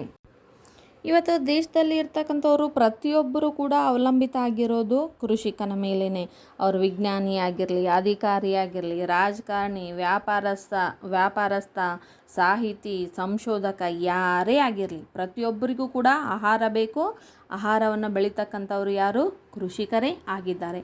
ಆದರೆ ಇಷ್ಟೆಲ್ಲ ಇದ್ರೂ ಕೂಡ ಇವತ್ತು ಕೃಷಿಕರನ್ನು ಅಲಕ್ಷ್ಯ ಮಾಡಲಾಗ್ತಾ ಇದೆ ಅಂತ ಇಲ್ಲಿ ಲೇಖಕರು ಹೇಳ್ತಾ ಇದ್ದಾರೆ. ಇಲ್ಲಿ ಇವರೆಲ್ಲ ಪ್ರತಿಯೊಬ್ಬರು ಕೂಡ ಇದರಲ್ಲಿ ಸಾಹಿತಿಗಳು, ರಾಜಕಾರಣಿಗಳು, ವ್ಯಾಪಾರಸ್ಥರು, ಸಂಶೋಧಕರು, ವಿಜ್ಞಾನಿಗಳು ಬಹುತೇಕ ಜನರು ಒಂದು ಕೃಷಿಕ ಫ್ಯಾಮ್ಲಿಗಳಿಂದಲೇ ಬಂದಿರತಕ್ಕಂಥವ್ರು. ಆದರೆ ರೈತರ ಕಷ್ಟಪಡೋಷ್ಟು ಯಾರೂ ಪಡಲ್ಲ. ರೈತ ಬೆವರು ಸುರಿಸಿ ಬಿಸಿಲು, ಮಳೆ, ಹಗಲು, ರಾತ್ರಿ ಎನ್ನದೇ ಕಷ್ಟಪಟ್ಟು ದುಡಿತಾನೆ, ತೊಂದರೆನೂ ಕೂಡ ಅನುಭವಿಸ್ತಾನೆ. ದುಡಿದಷ್ಟು ಫಲ ರೈತನಿಗೆ ಸಿಗೋದಿಲ್ಲ. ಬಹಳಷ್ಟು ತೊಂದರೆಯನ್ನು ರೈತ ಅನುಭವಿಸ್ತಾ ಇದ್ದಾನೆ, ನೋವುಗಳನ್ನು ಅನುಭವಿಸ್ತಾ ಇದ್ದಾನೆ. ಮಳೆಯ ಅಭಾವ ಇಲ್ಲವೇ ಅತಿವೃಷ್ಟಿ, ಭೂಮಿ ಬರಡಾಗುತ್ತಿರುವುದು, ಕಳಪೆ ಬೀಜಗಳು ಇತ್ಯಾದಿ. ಹೀಗಾಗಿ ಈ ಬದುಕೇ ನಶ್ವರ ಎನ್ನುವ ಭಾವನೆ ರೈತರಲ್ಲಿ ಬಂದಿದ್ದರೆ ಆಶ್ಚರ್ಯ ಪಡಬೇಕಾಗಿಲ್ಲ. ಆದರೂ ರೈತರು ನಿರಾಶಾವಾದಿಗಳಾಗದೆ ಆಶಾವಾದಿಗಳಾಗಿ ಬಾಳನ್ನು ಸಾಗಿಸುತ್ತಾರೆ. ಹಾಸಿಗೆ ಇದ್ದಷ್ಟು ಕಾಲು ಚಾಚುತ್ತಿದ್ದಾರೆ. ಇವತ್ತು ಹೆಚ್ಚು ಕಷ್ಟಪಡೋರು ರೈತರೇ ಮತ್ತು ಹೆಚ್ಚಿನ ತೊಂದರೆಗೆ ಒಳಗಾಗಿರ್ತಕ್ಕಂಥವ್ರು ರೈತರೇ. ಒಂದು ಸಲ ಮಳೆ ಬರುತ್ತೆ, ಬಂದರೆ ಬಂದುಬಿಡುತ್ತಾ, ಬರಲಿಕ್ಕಿಲ್ಲ. ಬಂದರೆ ಒಂದು ಸಲ ಸಾಕಷ್ಟು ಮಳೆ ಬಂದು ಬೆಳೆದಿರ್ತಕ್ಕಂಥ ಬೆಳೆಯೆಲ್ಲ ಹಾನಿಯಾಗಿ ಹೋಗ್ಬಿಡುತ್ತೆ. ಇನ್ನೊಂದು ಸಲ ಮಳೆ ಬರ್ದೇ ಫುಲ್ ಬರಗಾಲ. ಮತ್ತು ಅದರ ಜೊತೆಗೆ ಕಳಪೆ ಬೀಜಗಳು, ಒಳ್ಳೆ ಕ್ವಾಲಿಟಿ ಬೀಜಗಳು ಇರಲ್ಲ, ಮತ್ತು ಕ್ರಿಮಿ ಕೀಟಗಳ ಒಂದು ಸಮಸ್ಯೆ ಎನ್ನುವಂಥದ್ದು. ಹೀಗೆ ಆ ಬದುಕು ನೋಡಿಬಿಟ್ರೆ, ರೈತನ ಬದುಕು ನೋಡಿಬಿಟ್ರೆ ಏನೂ ಇಲ್ಲ, ಯಾಕಪ್ಪ ಸುಮ್ಮನೆ ಇರಬೇಕು ಅಂತ ಅನಿಸುತ್ತೆ. ಆದರೂ ಕೂಡ ರೈತ ನಿರಾಶಾವಾದಿ ಆಗದೇ ಆಶಾವಾದಿಯಾಗಿ ಬದುಕ್ತಾ ಇದ್ದಾನೆ. ಮಳೆಯಿಂದ ಎಲ್ಲ ಹಾಳಾದರೂ, ಬರಗಾಲದಿಂದ ಏನು ಬೆಳೀತಾ ಇದ್ರೂ ಕೂಡ ಒಂದು ಹೋಪ್ ಇಟ್ಕೊಂಡು ಮತ್ತೆ ಮಳೆ ಬರುತ್ತೆ, ಮತ್ತು ಇನ್ನು ಚೆನ್ನಾಗಿ ಬೆಳೆ ಬರುತ್ತೆ ಎನ್ನುವಂಥ ಒಂದು ಆಸೆಯನ್ನು ಇಟ್ಕೊಂಡೇ ಹಾಸಿಗೆ ಎಷ್ಟಿದೆ ಅಷ್ಟೇ ಕಾಲು ಚಾಚ್ಕೊಂಡು ತನ್ನ ಜೀವನ ಎಷ್ಟಿದೆ ಅಷ್ಟರಲ್ಲಿನೇ ಒಂದು ಸಂತೋಷವನ್ನು ಪಡ್ತಾ ರೈತ ಇವತ್ತು ಬದುಕ್ತಾ ಇದ್ದಾನೆ. ರೈತರು ಯಾರಿಗೂ ಮೋಸ ವಂಚನೆ ಮಾಡುವವರಲ್ಲ, ಬದಲಾಗಿ ಎಲ್ಲರಿಂದಲೂ ಮೋಸ ವಂಚನೆಗೆ ಒಳಗಾಗುತ್ತಿದ್ದಾರೆ. ಇಂಥ ಕೃಷಿಕರಿಗೆ ಬೇಕಾದ ಸತ್ವವನ್ನು ಸಾಹಿತ್ಯದ ಮೂಲಕವಾದರೂ ತುಂಬುವ ಕಾರ್ಯವನ್ನು ನಮ್ಮ ಸಾಹಿತಿಗಳು ಮಾಡದಿದ್ದರೆ ಅವರು ಕೃತಜ್ಞರಾಗುವರು. ಕೃಷಿಕರು ಮುಗ್ಧ ಜೀವಿಗಳು, ಯಾರಿಗೂ ಮೋಸ ಮಾಡೋಂಗಿಲ್ಲ, ವಂಚನೆ ಮಾಡೋಂಗಿಲ್ಲ, ಬದಲಾಗಿ ಅವರೇ ಮೋಸಕ್ಕೆ ಒಳಗಾಗ್ತಾರೆ. ಅವರು ಬೆಳೆದ ಬೆಳೆಗೆ ಒಳ್ಳೆ ಬೆಲೆ ಸಿಗದೆ ಏನಾಗುತ್ತೆ, ಅಲ್ಲಿ ಹೆಚ್ಚು ಆ ಬೆಲೆ ಎನ್ನುವಂಥದ್ದು ಯಾರಿಗೆ ಹೋಗುತ್ತೆ, ಮಧ್ಯವರ್ತಿಗಳಿಗೇ ಹೋಗುತ್ತೆ. ಅದಕ್ಕೋಸ್ಕರ ಇಂತಹ ಒಂದು ಪರಿಸ್ಥಿತಿಯಲ್ಲಿ ಕೃಷಿಕರಿಗೆ ಒಂದು ಸಾಹಿತ್ಯದ ಮೂಲಕ ಪ್ರೋತ್ಸಾಹ ಧೈರ್ಯವನ್ನು ತುಂಬಬೇಕು. ಅವರ ಬೇಡಿಕೆ ಸಮಸ್ಯೆಗಳನ್ನು ಏನಿಲ್ಲಿ ಸಾಹಿತ್ಯದ ಮೂಲಕ ಇಲ್ಲಿ ಸಾಹಿತಿಗಳು ಬರೀಬೇಕು, ಉಪಕಾರ ಮಾಡಬೇಕು. ಇಲ್ಲ ಉಪಕಾರ ಮಾಡದೆ ಇರುವವರು ಆಗ್ಬಿಡ್ತಾರೆ ಅಂತ. ಇಲ್ಲಿಗೆ ಈ ಲೆಸನ್ ಕಂಪ್ಲೀಟ್ ಆಗ್ತಾ ಇದೆ. ಧನ್ಯವಾದಗಳು. ಹಸಿಮಸಿ ಕೃಷಿ ಪಾಠದ ಪ್ರಶ್ನೋತ್ತರಗಳು ಮತ್ತು ಭಾಷಾಭ್ಯಾಸ. ನನ್ನ ಎಲ್ಲ ವಿಡಿಯೋಗಳನ್ನು ಹೀಗೆ ನೋಡ್ತಾ ಇರಿ, ಸಪೋರ್ಟ್ ಮಾಡಿ. ಪಾಠ 2 ಹಸಿಮಸಿ ಕೃಷಿ. ಪ್ರಶ್ನೆಗಳು: ಕೆಳಗೆ ನೀಡಲಾಗಿರುವ ಗಾದೆ ಮಾತುಗಳನ್ನು ಪೂರ್ಣಗೊಳಿಸಿ. ಫಸ್ಟ್ ಒನ್, ಪೆನ್ನು ಖಡ್ಗಕ್ಕಿಂತ ಹರಿತು. ಸೆಕೆಂಡ್ ಒನ್, ಒಕ್ಕಲಿಗ ಒಕ್ಕದಿರೆ ಜಗವೆಲ್ಲ ಬಿಕ್ಕುವುದು. ಥರ್ಡ್ ಒನ್, ಕೋಟಿ ವಿದ್ಯೆಗಳಲ್ಲಿ ಮೇಟಿ ವಿದ್ಯೆಯೇ ಮೇಲು. ಫೋರ್ತ್ ಒನ್, ಹಾಸಿಗೆ ಇದ್ದಷ್ಟು ಕಾಲು ಚಾಚು. ನೆಕ್ಸ್ಟ್ ಮೇನ್, ಕೆಳಗಿನ ಪ್ರಶ್ನೆಗಳಿಗೆ ಒಂದು ವಾಕ್ಯದಲ್ಲಿ ಉತ್ತರಿಸಿ. ಫಸ್ಟ್ ಒನ್, ದೇಶದ ಉದ್ಧಾರ ಯಾರು ಯಾರನ್ನು ಅವಲಂಬಿಸಿದೆ ಎಂದು ಲೇಖಕರು ಹೇಳಿದ್ದಾರೆ. ಉತ್ತರ: ದೇಶದ ಉದ್ಧಾರ ಹಸಿ ಮಸಿ ಕೃಷಿಯನ್ನು ಅವಲಂಬಿಸಿದೆ ಎಂದು ಲೇಖಕರು ಹೇಳಿದ್ದಾರೆ. ಸೆಕೆಂಡ್ ಕ್ವಶನ್, ಹಸಿ ಮಸಿ ಎಂದರೇನು? ಉತ್ತರ: ಹಸಿ ಎಂದರೆ ಯುದ್ಧ, ಯುದ್ಧ ಎಂದರೆ ಸೈನಿಕರು. ಮಸಿ ಎಂದರೆ ಸಾಹಿತ್ಯ ರಚನೆ. ಥರ್ಡ್ ಕ್ವಶನ್, ಈ ನಾಡಿನ ಬೆನ್ನೆಲುಬು ಯಾರು? ಈ ನಾಡಿನ ಬೆನ್ನೆಲುಬು ಕೃಷಿಕ ಅಥವಾ ರೈತ. ಫೋರ್ತ್ ಕ್ವಶನ್, ಶ್ರೀ ಪಂಡಿತಾರಾಧ್ಯ ಶಿವಾಚಾರ್ಯರು ಏನೆಂದು ಖ್ಯಾತರಾಗಿದ್ದರು? ಶ್ರೀ ಪಂಡಿತಾರಾಧ್ಯ ಶಿವಾಚಾರ್ಯರು ರಂಗಜಂಗಮ ಎಂದು ಖ್ಯಾತರಾಗಿದ್ದರು. ಫಿಫ್ತ್ ಕ್ವಶನ್, ಶ್ರೀ ಪಂಡಿತಾರಾಧ್ಯ ಶಿವಾಚಾರ್ಯರಿಗೆ ರೋಟರಿ ಸಂಸ್ಥೆ ಯಾವ ಪ್ರಶಸ್ತಿ ನೀಡಿದೆ? ಶ್ರೀ ಪಂಡಿತಾರಾಧ್ಯ ಶಿವಾಚಾರ್ಯರಿಗೆ ರೋಟರಿ ಸಂಸ್ಥೆ ಪಾಲ್ ಹ್ಯಾರಿಸ್ ಪ್ರಶಸ್ತಿ ನೀಡಿದೆ. ನೆಕ್ಸ್ಟ್ ಮೇನ್, ಕೆಳಗಿನ ಪ್ರಶ್ನೆಗಳಿಗೆ 3-4 ವಾಕ್ಯಗಳಲ್ಲಿ ಉತ್ತರಿಸಿ. ಫಸ್ಟ್ ಒನ್, ನಮ್ಮ ದೇಶದ ರಕ್ಷಣಾ ಪಡೆ ಏಕೆ ಪ್ರಬಲವಾಗಿರಬೇಕು? ಉತ್ತರ: ಸೈನಿಕ ಬಲ ಇದ್ದಾಗ ದೇಶದ ಸಂರಕ್ಷಣೆ ಸಾಧ್ಯ. ಇಲ್ಲದಿದ್ದರೆ ಬೇರೆ ದೇಶದವರು ಸುಲಭವಾಗಿ ನಮ್ಮ ದೇಶದ ಮೇಲೆ ದುರಾಕ್ರಮಣ ಮಾಡಿ ಯುದ್ಧ ಸಾರಿ ನಮ್ಮನ್ನು ತಮ್ಮ ಗುಲಾಮರನ್ನಾಗಿ ಮಾಡಿಕೊಳ್ಳಬಹುದು. ಆದುದರಿಂದ ದೇಶದ ರಕ್ಷಣೆ ಮಾಡುವವರು ಸೈನಿಕರು. ಅವರು ಪ್ರಬಲವಾಗಿದ್ದಾಗ ದೇಶವನ್ನು ಸಂರಕ್ಷಣೆ ಮಾಡಲು ಸಾಧ್ಯ. ಸೆಕೆಂಡ್ ಕ್ವಶನ್, ರೈತರು ಎದುರಿಸುತ್ತಿರುವ ಸಮಸ್ಯೆಗಳಾವುವು? ಉತ್ತರ, ರೈತನು ಒಂದೆಡೆ ನಿಸರ್ಗದ ಜೊತೆ ಸೆಣಸಬೇಕು. ಸಕಾಲಕ್ಕೆ ಸರಿಯಾಗಿ ಮಳೆ ಬರುವುದಿಲ್ಲ, ಉತ್ತಮ ಬೀಜ ಸಿಗುವುದಿಲ್ಲ, ಭೂಮಿ ಬರಡಾಗುತ್ತಿದೆ, ಕ್ರಿಮಿಕೀಟಗಳ ಹಾವಳಿಯಿಂದ ಬೆಳೆಗೆ ವಿವಿಧ ರೀತಿಯ ರೋಗಗಳು ತಗುಲಿ ಬೇಸಾಯವೇ ಬೇಡ ಎನ್ನುವ ಪರಿಸ್ಥಿತಿ ನಿರ್ಮಾಣವಾಗುತ್ತಿದೆ. ಮತ್ತೊಂದೆಡೆ ತಾನು ಬೆಳೆದ ಬೆಳೆಗೆ ಸರಿಯಾದ ಬೆಲೆ ಸಿಗದೆ ವ್ಯವಸ್ಥೆಯ ವಿರುದ್ಧವೂ ಹೋರಾಟ ನಡೆಸಬೇಕಾಗಿದೆ. ಇವು ರೈತನು ಎದುರಿಸುತ್ತಿರುವ ಸಮಸ್ಯೆಗಳು. ಥರ್ಡ್ ಕ್ವಶನ್, ಕೃಷಿಕರು ಭೂಮಿಯನ್ನು ಉಳುವುದಿಲ್ಲ ಎಂದು ಸತ್ಯಾಗ್ರಹ ಮಾಡಿದರೆ ಏನಾಗಬಹುದು? ಉತ್ತರ, ಕೃಷಿಕರೇನಾದರೂ ಸತ್ಯಾಗ್ರಹ ಮಾಡಿ 1 ವರ್ಷ ನಾವು ಭೂಮಿಯನ್ನು ಉಳುವುದಿಲ್ಲ, ಯಾವ ಬೆಳೆಯನ್ನೂ ತೆಗೆಯುವುದಿಲ್ಲ ಎಂದು ತೀರ್ಮಾನ ಮಾಡಿದರೆ ಆಹಾರವಿಲ್ಲದೆ ಬರೀ ವೈಜ್ಞಾನಿಕ ಬೆಳವಣಿಗೆಯಿಂದ ಬದುಕಲು ಸಾಧ್ಯವಿಲ್ಲ. ನಾವು ಯಾವ ಕಾರ್ಖಾನೆಯಿಂದಲೂ ಟೊಮೆಟೊ ತಯಾರಿಸಲು, ಅಕ್ಕಿ ಪಡೆಯಲು, ರಾಗಿ ಬೆಳೆಯಲು ಸಾಧ್ಯವಿಲ್ಲ. ಇವಕ್ಕೆಲ್ಲ ಭೂಮಿಯೇ ಬೇಕು. ರೈತನ ಬೆವರು ಭೂಮಿಗೆ ಸುರಿಯಬೇಕು. ಫೋರ್ತ್ ಕ್ವಶನ್, ಸರ್ವಜ್ಞ ಕವಿಯು ಕೃಷಿಯ ಬಗ್ಗೆ ಹೇಳಿರುವ ವಚನ ಯಾವುದು? ಉತ್ತರ, ಸರ್ವಜ್ಞ ಕವಿ ಕೃಷಿಯ ಬಗ್ಗೆ ಕೋಟಿ ವಿದ್ಯೆಗಳಲ್ಲಿ ಮೇಟಿ ವಿದ್ಯೆಯೇ ಮೇಲು, ಮೇಟಿಯಿಂ ರಾಟೆ ನಡೆದುದಲ್ಲದೆ ದೇಶದಾಟವೇ ಕೆಡಗುಂ. ಕೋಟಿ ವಿದ್ಯೆಗಳಲ್ಲಿ ಮೇಟಿ ವಿದ್ಯೆ ಅಂದರೆ ವ್ಯವಸಾಯವೇ ಮೇಲು. ಆ ವ್ಯವಸಾಯ ಇಲ್ಲದಿದ್ದರೆ ದೇಶದ ಆಟವೇ ನಡೆಯದು. ನೆಕ್ಸ್ಟ್ ಮೇನ್, ಕೆಳಗಿನ ಪ್ರಶ್ನೆಗಳಿಗೆ 8-10 ವಾಕ್ಯಗಳಲ್ಲಿ ಉತ್ತರಿಸಿ. ಫಸ್ಟ್ ಒನ್, ದೇಶದ ಬಜೆಟ್ನಲ್ಲಿ ರಕ್ಷಣಾ ಇಲಾಖೆಗೆ ಹೆಚ್ಚಿನ ಹಣವನ್ನು ಏಕೆ ಮೀಸಲಾಗಿಡುತ್ತದೆ? ಉತ್ತರ, ಹಸಿ ಎಂದರೆ ಯುದ್ಧ, ಯುದ್ಧ ಎಂದರೆ ಸೈನಿಕರು. ಸೈನಿಕ ಬಲ ಇದ್ದಾಗ ದೇಶದ ಸಂರಕ್ಷಣೆ ಸಾಧ್ಯ. ಇಲ್ಲದಿದ್ದರೆ ಬೇರೆ ದೇಶದವರು ಸುಲಭವಾಗಿ ನಮ್ಮ ದೇಶದ ಮೇಲೆ ದುರಾಕ್ರಮಣ ಮಾಡಿ ಯುದ್ಧ ಸಾರಿ ನಮ್ಮನ್ನು ತಮ್ಮ ಗುಲಾಮರನ್ನಾಗಿ ಮಾಡಿಕೊಳ್ಳಬಹುದು. ಆದುದರಿಂದ ದೇಶದ ಸಂರಕ್ಷಣೆ ಮಾಡುವವರು ಸೈನಿಕರು. ಅವರು ಪ್ರಬಲರಾಗಿದ್ದಾಗ ದೇಶವನ್ನು ರಕ್ಷಣೆ ಮಾಡಲು ಸಾಧ್ಯ. ಇಲ್ಲದಿದ್ದರೆ ಬಲಿಷ್ಠ ದೇಶ ಎಲ್ಲರನ್ನೂ ಹೊಡೆದು ಹಾಕಿ ತನ್ನ ಸೂರೆ ಮುಳುಗದ ಸಾಮ್ರಾಜ್ಯವನ್ನು ಸ್ಥಾಪಿಸಿ ಸರ್ವಾಧಿಕಾರಿಯಂತೆ ಮೆರೆಯಬಹುದು. ಆದುದರಿಂದ ನಮ್ಮ ರಕ್ಷಣಾ ಪಡೆ ತುಂಬ ಪ್ರಬಲವಾಗಿರಬೇಕು. ಅದಕ್ಕಾಗಿ ಎಷ್ಟೇ ಖರ್ಚಾದರೂ ಚಿಂತೆ ಇಲ್ಲ ಎನ್ನುವರು. ಅದು ಕಾರಣವೋ ಏನೋ ನಮ್ಮ ದೇಶದ ಬಜೆಟ್ನಲ್ಲಿ ಹೆಚ್ಚಿನ ಭಾಗ ರಕ್ಷಣಾ ಇಲಾಖೆಗೆ ಮೀಸಲಾಗಿಡುವುದನ್ನು ನೋಡಬಹುದು. ಕ್ವಶನ್ ನಂಬರ್ 2, ದೇಶದ ಪ್ರಗತಿಯಲ್ಲಿ ಸಾಹಿತಿಗಳ ಪಾತ್ರವೇನು? ಮಸಿ ಎಂದರೆ ಸಾಹಿತ್ಯ ರಚನೆ. ಪೆನ್ನು ಖಡ್ಗಕ್ಕಿಂತ ಹರಿತು. ಖಡ್ಗದಿಂದ ಸಾಧಿಸಲು ಸಾಧ್ಯವಾಗದ್ದನ್ನು ಪೆನ್ನಿನ ಮೂಲಕ ಸಾಧಿಸಬಹುದು. ಅಂದರೆ ಬರವಣಿಗೆ ಅಷ್ಟೊಂದು ಪರಿಣಾಮಕಾರಿಯಾದುದು. ಪತ್ರಿಕೆಯ ಒಂದು ಲೇಖನ, ಕಾದಂಬರಿ, ಕತೆ, ಕವನ ಹಲವರ ಬದುಕನ್ನು ಬದಲಾಯಿಸಬಲ್ಲದು. ಒಂದು ಸರ್ಕಾರ ಉರುಳಿಸಿ ಮತ್ತೊಂದು ಸರ್ಕಾರ ತರಬಹುದು. ಈ ನಿಟ್ಟಿನಲ್ಲಿ ಬರವಣಿಗೆ ಹೆಚ್ಚು ಶಕ್ತಿಶಾಲಿಯಾದುದು. ಇವತ್ತು ಸಾಹಿತಿಗಳಿಗೆ ನಾಡಿನಲ್ಲಿ ಅಪಾರ ಗೌರವ ಇರುವುದು ಆ ಸಾಹಿತ್ಯದ ಸತ್ವದಿಂದಾಗಿ. ಅಂತಹ ಸಾಹಿತಿಗಳು ನಾಡಿನಲ್ಲಿ ಹೆಚ್ಚಿದಷ್ಟು ಸಮಾಜದ ಪ್ರಗತಿಯ ಮೆಟ್ಟಿಲು ತುಳಿಯಲು ಸಾಧ್ಯ.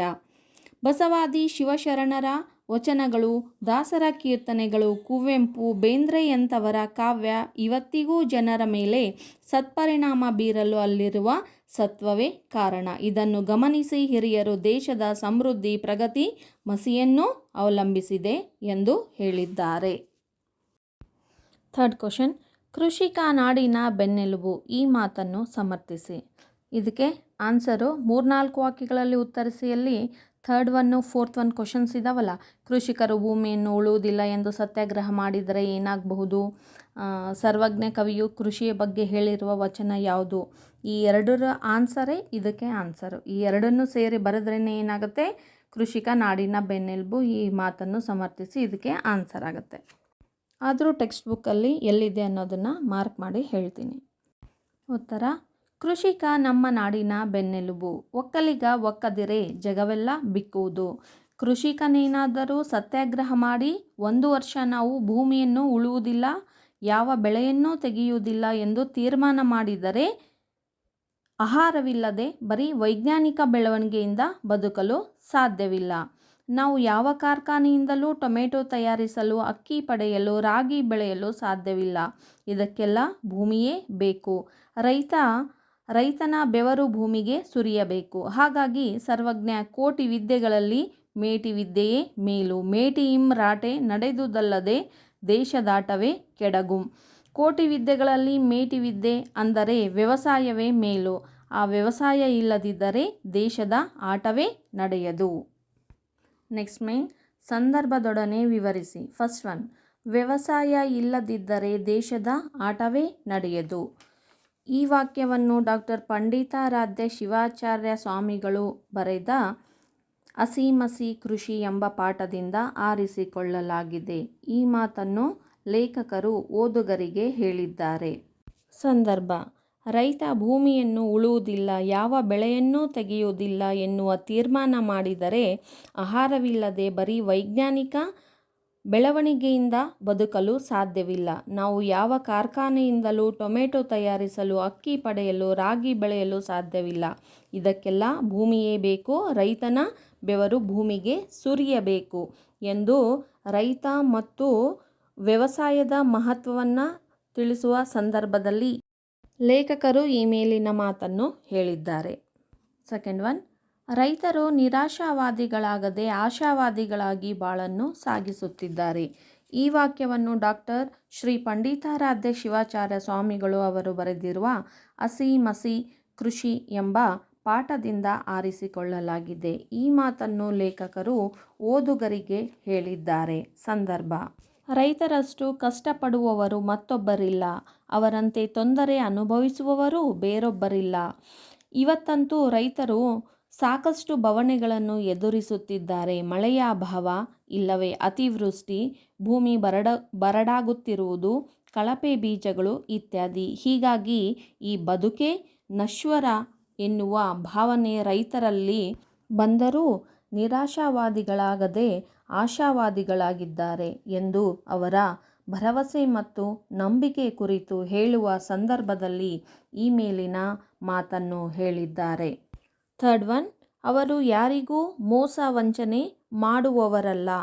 ಈ ವಾಕ್ಯವನ್ನು ಡಾಕ್ಟರ್ ಶ್ರೀ ಪಂಡಿತಾರಾಧ್ಯ ಶಿವಾಚಾರ್ಯ ಸ್ವಾಮಿಗಳು ಬರೆದಿರುವ ಹಸಿ ಕೃಷಿ ಎಂಬ ಪಾಠದಿಂದ ಆರಿಸಿಕೊಳ್ಳಲಾಗಿದೆ. ಈ ಮಾತನ್ನು ಲೇಖಕರು ಓದುಗರಿಗೆ ಹೇಳಿದ್ದಾರೆ. ಸಂದರ್ಭ: ರೈತರು ಯಾರಿಗೂ ಮೋಸ ವಂಚನೆ ಮಾಡುವವರಲ್ಲ, ಬದಲಾಗಿ ಎಲ್ಲರಿಂದಲೂ ಮೋಸ ವಂಚನೆಗೆ ಒಳಗಾಗುತ್ತಿದ್ದಾರೆ. ಇಂಥ ಕೃಷಿಕರಿಗೆ ಬೇಕಾದ ಸತ್ವವನ್ನು ಸಾಹಿತ್ಯ ಮೂಲಕವಾದರೂ ತುಂಬುವ ಕಾರ್ಯವನ್ನು ನಮ್ಮ ಸಾಹಿತಿಗಳು ಮಾಡಬೇಕು ಎಂದು ರೈತರ ಮುಗ್ಧತೆಯನ್ನು ಕುರಿತು ಹೇಳುವ ಸಂದರ್ಭದಲ್ಲಿ ಮೇಲಿನ ಮಾತನ್ನು ಹೇಳಿದ್ದಾರೆ. ಫೋರ್ತ್ ಒನ್, ಸಾಹಿತಿಗಳು ನಾಡಿನಲ್ಲಿ ಹೆಚ್ಚಿದಷ್ಟು ಸಮಾಜವು ಪ್ರಗತಿಯ ಮೆಟ್ಟಿಲು ತುಳಿಯಲು ಸಾಧ್ಯ. ಈ ವಾಕ್ಯವನ್ನು ಡಾಕ್ಟರ್ ಶ್ರೀ ಪಂಡಿತಾರಾಧ್ಯ ಶಿವಾಚಾರ್ಯ ಸ್ವಾಮಿಗಳು ಅವರು ಬರೆದ ಹಸಿ ಕೃಷಿ ಎಂಬ ಪಾಠದಿಂದ ಆರಿಸಿಕೊಳ್ಳಲಾಗಿದೆ. ಈ ಮಾತನ್ನು ಲೇಖಕರು ಓದುಗರಿಗೆ ಹೇಳಿದ್ದಾರೆ. ಸಂದರ್ಭ: ಪೆನ್ನು ಖಡ್ಗಕ್ಕಿಂತ ಹರಿತು. ಖಡ್ಗದಿಂದ ಸಾಧಿಸಲು ಸಾಧ್ಯವಾಗದ್ದನ್ನು ಪೆನ್ನಿನ ಮೂಲಕ ಸಾಧಿಸಬಹುದು. ಅಂದರೆ ಬರವಣಿಗೆ ಅಷ್ಟೊಂದು ಪರಿಣಾಮಕಾರಿಯಾದುದು. ಪತ್ರಿಕೆಯ ಒಂದು ಲೇಖನ, ಕಾದಂಬರಿ, ಕತೆ, ಕವನ ಹಲವರ ಬದುಕನ್ನು ಬದಲಾಯಿಸಬಲ್ಲದು. ಒಂದು ಸರ್ಕಾರ ಉರುಳಿಸಿ ಮತ್ತೊಂದು ಸರ್ಕಾರ ತರಬಹುದು. ಈ ನಿಟ್ಟಿನಲ್ಲಿ ಬರವಣಿಗೆ ಹೆಚ್ಚು ಶಕ್ತಿಶಾಲಿಯಾದುದು. ಇವತ್ತು ಸಾಹಿತಿಗಳಿಗೆ ನಾಡಿನಲ್ಲಿ ಅಪಾರ ಗೌರವ ಇರುವುದು ಆ ಸಾಹಿತ್ಯದ ಸತ್ವದಿಂದಾಗಿ ಎಂದು ಸಾಹಿತ್ಯ ಮತ್ತು ಸಾಹಿತಿಗಳ ಕುರಿತು ಹೇಳುವ ಸಂದರ್ಭದಲ್ಲಿ ಈ ಮೇಲಿನ ಮಾತನ್ನು ಹೇಳಿದ್ದಾರೆ.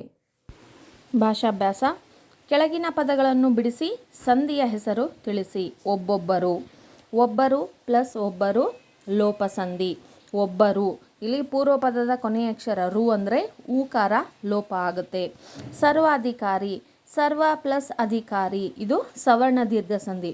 ಪೂರ್ವ ಪದದ ಕೊನೆಯ ಅಕ್ಷರ, ಉತ್ತರ ಪದದ ಮೊದಲನೆಯ ಅಕ್ಷರ ಸವರ್ಣಗಳು, ಒಂದೇ ಜಾತಿಯ ವರ್ಣಗಳು ಬರ್ತಾ ಇದ್ದವು. ಸೊ ಹಾಗಾಗಿ ಇದೇನು ಸವರ್ಣ ದೀರ್ಘ ಸಂಧಿ. ಬೆನ್ನೆಲುಬು, ಇದು ಲೋಪ ಸಂಧಿ. ಬೆನ್ನು ಪ್ಲಸ್ ಎಲುಬು, ಇಲ್ಲಿ ಕೂಡ ಪೂರ್ವ ಪದದ ಕೊನೆಯ ಅಕ್ಷರ ನು ಅಂದರೆ ಊಕಾರ ಲೋಪ ಆಗುತ್ತೆ. ಸತ್ಯಾಗ್ರಹ, ಸತ್ಯ ಪ್ಲಸ್ ಆಗ್ರಹ, ಸವರ್ಣ ದೀರ್ಘ ಸಂಧಿ. ಇದು ಸತ್ಯ, ಇಲ್ಲಿ ಪೂರ್ವ ಪದದ ಕೊನೆಯ ಅಕ್ಷರ ಅ ಬರುತ್ತೆ, ಉತ್ತರ ಪದದ ಮೊದಲನೇ ಅಕ್ಷರ ಆ ಬರುತ್ತೆ, ಇಲ್ಲಿ ಸವರ್ಣಗಳು ಬರುತ್ತೆ. ಸಂಧಿ ಕಾರ್ಯ ನಡೆದಾಗ ಅದರದೇ ದೀರ್ಘ ಬರುತ್ತೆ. ಸೊ ಹಾಗಾಗಿ ಇದು ಸವರ್ಣ ದೀರ್ಘ ಸಂಧಿ. ನೆಕ್ಸ್ಟ್ ಒನ್, ಕೆಳಗಿನ ಪದಗಳಿಗೆ ವಿರುದ್ಧಾರ್ಥಕಗಳನ್ನು ಬರೆಯಿರಿ. ಪ್ರಗತಿ, ಅಪ್ರಗತಿ ಅಥವಾ ಕುಂಠಿತ ಅಂತಲೂ ಕೂಡ ಬರುತ್ತೆ. ಅವಲಂಬನೆ, ಸ್ವಾವಲಂಬನೆ. ಪ್ರಬಲ, ದುರ್ಬಲ. ಸತ್ಪರಿಣಾಮ, ದುಷ್ಪರಿಣಾಮ. ಆಶಾವಾದಿ, ನಿರಾಶಾವಾದಿ. ಅತಿವೃಷ್ಟಿ, ಅನಾವೃಷ್ಟಿ. ನೆಕ್ಸ್ಟ್ ಒನ್, ಕೆಳಗಿನ ಪದಗಳನ್ನು ಸ್ವಂತ ವಾಕ್ಯದಲ್ಲಿ ಬರೆಯಿರಿ. ಉತ್ಪ್ರೇಕ್ಷೆ. ಉತ್ಪ್ರೇಕ್ಷೆ ಅಂದರೆ ಅತಿಯಾಗಿ ಹೊಗಳುವುದು. ಉತ್ಪ್ರೇಕ್ಷೆ ಮಾಡದೆ ಇರುವುದನ್ನು ಇರುವ ಹಾಗೆ ಹೇಳಬೇಕು. ಇಲ್ಲಾಂದರೆ ಉತ್ಪ್ರೇಕ್ಷೆ ಸತ್ಯ ಎಂದೆನಿಸುವುದಿಲ್ಲ. ಸೆಕೆಂಡ್ ಒನ್, ಸತ್ಪರಿಣಾಮ ಅಂದರೆ ಪರಿಣಾಮ ಇಲ್ಲ ಫಲಿತಾಂಶ ಅಂತ ಅರ್ಥ.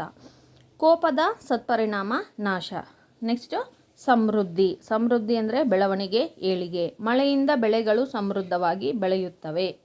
ನೆಕ್ಸ್ಟ್ ಒನ್, ಸತ್ಯಾಗ್ರಹ. ಸತ್ಯಾಗ್ರಹ ಅಂದರೆ ಹೋರಾಟ. ತಮ್ಮ ಬೇಡಿಕೆಗಳನ್ನು ಈಡೇರಿಸಿಕೊಳ್ಳುವುದಕ್ಕಾಗಿ ಸತ್ಯಾಗ್ರಹ ಮಾಡುತ್ತಾರೆ. Next one, ಸೆಣಸು. ಸೆಣಸು ಅಂದರೆ ಹೋರಾಡು. ಪ್ರಕೃತಿಯ ವಿರುದ್ಧ ಸೆಣಸಾಡುವುದು ಅಸಾಧ್ಯ. Next one, ಉಪೇಕ್ಷೆ. ಉಪೇಕ್ಷೆ ಅಂದರೆ ಅಲಕ್ಷ್ಯ, ತಿರಸ್ಕಾರ ಮಾಡೋದು ಅಂತ. ಬಡವರನ್ನು ಉಪೇಕ್ಷೆ ಮಾಡಬಾರದು. ನೆಕ್ಸ್ಟ್ ಕ್ವಶನ್, ಕೆಳಗಿನ ಪದಗಳಿಗೆ ತತ್ಸಮ ತದ್ಭವ ರೂಪ ಬರೆಯಿರಿ. ವರ್ಷ, ವರುಷ. ಭೂಮಿ, ಭುವಿ. ಕತೆ, ಕಥೆ. ಬೇಸಾಯ, ವ್ಯವಸಾಯ. ಕಾರ್ಯ, ಕಜ್ಜ. ಕಾವ್ಯ, ಕಬ್ಬ. ನೆಕ್ಸ್ಟ್ ಕ್ವಶನ್, ಮೊದಲೆರಡು ಪದಗಳಿಗಿರುವ ಸಂಬಂಧದಂತೆ ಮೂರನೇ ಪದಕ್ಕೆ ಸಂಬಂಧಿಸಿದ ಪದ ಬರೆಯಿರಿ.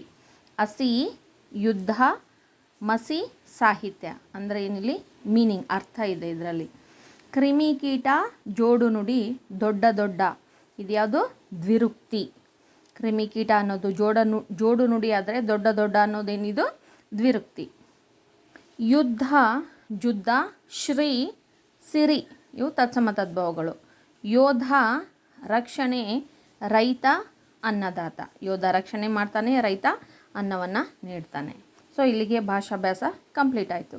ಈ ವಿಡಿಯೋದಲ್ಲಿ ಎಲ್ಲ ಡೀಟೇಲಾಗಿ ಹೇಳಿದ್ದೀನಿ. ನೀವು ಟೆಕ್ಸ್ಟ್ ಬುಕ್ ಇಲ್ದೇ ನೋಡ್ಬೋದು, ನಿಧಾನವಾಗಿ ಕೂತ್ಕೊಂಡು ನೋಟ್ಸ್ ಕೂಡ ಮಾಡ್ಬೋದು. ಹಾಗೆ ಈ ವಿಡಿಯೋ ನೋಡೋದಷ್ಟೇ ಅಲ್ಲ, ಇದನ್ನು ಸಬ್ಸ್ಕ್ರೈಬ್ ಮಾಡಿ, ಲೈಕ್ ಮಾಡಿ ಅಂತ ಹೇಳ್ತಾ ಧನ್ಯವಾದಗಳು.